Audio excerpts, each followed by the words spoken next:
Ngasidi card ke reading haipetang tawseko dawairam ado sida aina ko haidi crystals ani khak lore ko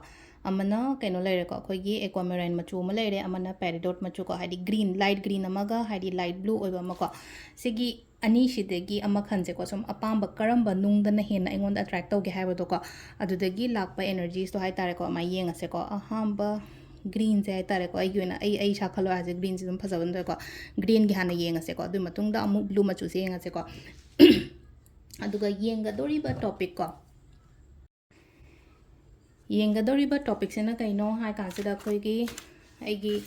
financial kaino harasine ko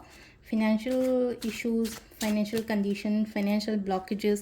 kyam kuina leiki gadage haibado adu haipetang sum general reading ni ko mayam gi oina haidi personally na trako general reading sida aigi financial issues na traga haidi financial obstacles na traga haidi kaino to kyam kram kanda kaino to gadage khotadage haibado adu gi matang da haipet yengse ko main oina finance ki ko money related reading and hire se sam sam na hire ko do sida ladiba card sing sidagi haipetang lotho yengase ko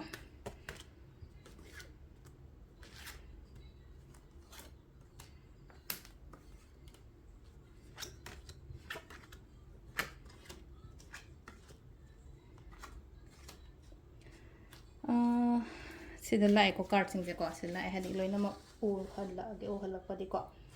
aina sum kaino ma khra tau ki ba khal lai ko hadi aina khat hadi ngasai gi hau gi ba sida ingonda kana gadra haina ti khallaga ketang kana gi da ba oi ba do ma kha hadi ngasai gi aina thabam hada hau ba matam da hadi si se ingonda yamna profit oi gi ba yai na tra kano hadi hau di hau gre ni jing mang jing tawra ga mai na gi hau gi ba di oi ba hau gi ba oi ra ga so ma khak lai na ko hadi honor ga lak ko do ma kha result se ko honor hadi expectations ka hai tare ko ngasai outcome ga mong mai ta ta da be tap mai tor lai ko slai se ko ado sida laise kaino di tawgani sida laiso delay oiba khradi oire ko aina khallaga aina kaino tawroga laiba poto delay di oire ado lakadoriba matam khara hana harasne ko week ni pan mo koiba yai natraga hadi tha ni pan mo koiba yai ko silaise ko hadi aigi financial issues financial conditions gumba mayam se hadi pharakna ba khona na hadi ga 8 week natraga 8 months gumba kai gumba lairaga di ko hadi pot sing se loina magi mapa da natraga kai haini pop pop tar ko mai mai jaga du da hoji aina phani nge haira ga su leina ko khatang matam lo ba yai ba si je ko changes ti la kani ba definitely changes ti la kani changes yam phazan la kani ba ai ji kai to bata ai yam phazan haji hotna ba tai ba hadi mit na che je un je ushalaga ai chang da ba ya de ko ai to da ba ya de ko ai keno to hadi energies good energies amaga loina na thabak to biyo na hadi ba se lai ba card sing sigi matung ina haira ga di ko aduga dasa lakadaba khotkadaba leiramba leitho chatkhre ko yam sengna harakanda dosa handakti tahoutre be yam sengna harakanda mamangda mangi ba khotki mayam tawrga so handakki ketang chitlawna lit pa timing am yauri ko haidi samna daga lit pa ba onka amai tawrga le ko aduga haidi sida akoi gi financial reading oina oibanina ko haidi ketang manifestation gumba tawbiyo ko haidi paisa gi relate oina manifestation gumba taw matamda aingonda adugi potto kana bo oigani ko aduga se leise ko hai tar ko tawro changchalo hawro na hairi ba se laise ko tawro changchalo hawro haidi changes la oina ko aduga sida haidi khudong thiba khotka leigada ba khotka da mayam do haidi leitaba oina oi ko aduga haidi ishor sina aingonda chanbira ko matam oiba do haidi sigi matam sida ko haidi tholei ba ngasai na haido haidi week ni pan oi be yai natraga khoi gi thani pan oi be yai ko haidi sigi matam sida haidi poching se loina ma haidi aigi favor da lak pani khangde amani khangde natraga growth kumba lakpani khangde mai taraga lai ko silai se ko sisina ahamba gi khoi gi green gi stone khan ba ngai ko blue khan ba mu yeng minare se ko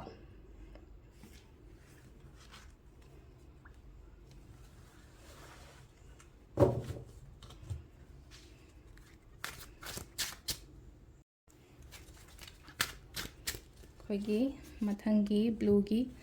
crystal khan ba ngai ko